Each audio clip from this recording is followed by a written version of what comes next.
আসসালামু আলাইকুম ওয়া রাহমাতুল্লাহি ওয়া বারাকাতুহু। প্রিয় দর্শক, চেক জালিয়াতির মামলায় ন্যাশনাল টি কোম্পানির সাবেক দুই কর্মকর্তা অভিযুক্ত।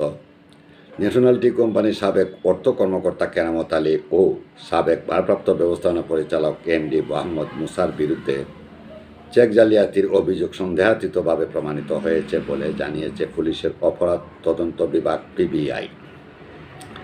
বাংলাদেশ দণ্ডবিধি 420 ধারা অনুযায়ী তাদের বিরুদ্ধে প্রতারণার মামলা চলমান রয়েছে। ন্যাশনাল টি কোম্পানির ব্যাপক অনিয়ম, দুর্নীতি ও টাকা লুটপাটের আরেকটি মামলা দুর্নীতি দমন কমিশনের তদন্তাধীন রয়েছে। এ কোম্পানির সাবেক অর্থ কর্মকর্তা কেরামত আলীর বিরুদ্ধে 25 হইতে 30টি অপরাধের মধ্যে চেক জালিয়াতির ঘটনা একটি প্রমাণিত অপরাধ। উল্লেখিত কর্মকর্তার নিয়োগ ও তৎকালীন সময় চেয়ারম্যান ছিলেন পতিত সরকারের সাবেক প্রধানমন্ত্রী শেখ হাসিনার চাচা শেখ কবির হোসেন। বলাই বাহুল্য, জুলাই আগস্টের গণ অভ্যুত্থান কর্তৃত্ববাদী শেখ হাসিনার তথা শেখ কবিরের দুঃশাসন থেকে মুক্তি পেয়েছে ন্যাশনাল টি কোম্পানি।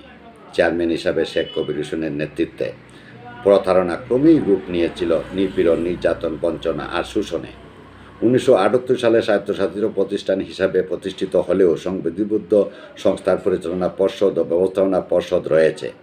আইনে বলা আছে, ব্যবস্থাপনা পরিচালক এমডি সার্বক্ষণিক মুখ্য নির্বাহী কর্মকর্তা হবেন এবং তিনি পরিষদ কর্তৃক প্রদত্ত ক্ষমতা প্রয়োগ ও কর্ম সম্পাদন করবেন এবং পরিচালনা পর্ষদের সিদ্ধান্ত বাস্তবায়নের জন্য দায়ী থাকবেন। কিন্তু এসব কাজে চেয়ারম্যানের নির্দেশে কেরামত আলী সব কিছু করতেন বলে গুরুতর অভিযোগ উঠেছিল। ফলে মাত্র 6-7 বছরেই এনটিসিকে ধ্বংসের দ্বারপ্রান্তে নিয়ে যাওয়া হয়েছিল। আইন অনুযায়ী জবাবদিহিতার মধ্যে থাকার কথা থাকলেও শেখ কবির ও কেরামত আলী আইন লঙ্ঘন করেই চলছিলেন।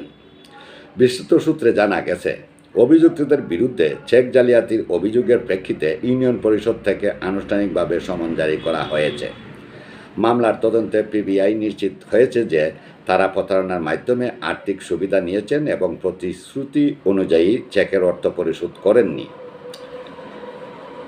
420 দণ্ডবিধি অনুযায়ী প্রতারণার মাধ্যমে সম্পদ বা অর্থ আত্মসাৎ করা দণ্ডনীয় অপরাধ।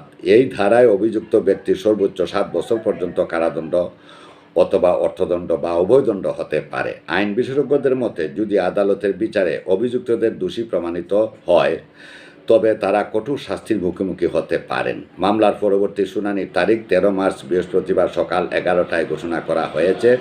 এ বিষয়ে জানতে চাইলে পিবিআই এর একজন ঊর্ধ্বতন কর্মকর্তা বলেন, আমাদের তদন্তে অভিযুক্তদের বিরুদ্ধে পর্যাপ্ত প্রমাণ পাওয়া গেছে। আমরা ন্যায় বিচার নিশ্চিতে সর্বোচ্চ চেষ্টা করছি। অন্যদিকে অভিযুক্তদের কোনো মন্তব্য এখনও পাওয়া যায়নি, তবে তাদের আইনজীবীরা দাবি করেছেন যে তারা নির্দোষ এবং আদালতে নিজেদের অবস্থান তুলে ধরবেন। এই মামলাটি ব্যবসায়িক লেনদেন, স্বচ্ছতা ও চেক প্রতারণার সংক্রান্ত অপরাধ দমনে একটি গুরুত্বপূর্ণ নজির হয়ে থাকবে বলে মনে করছেন বিশেষজ্ঞরা। প্রিয় দর্শক, আবারও শুভেচ্ছা অভিনন্দন জানিয়ে আমি শাহ মোহাম্মদ হুমায়ুন কবির।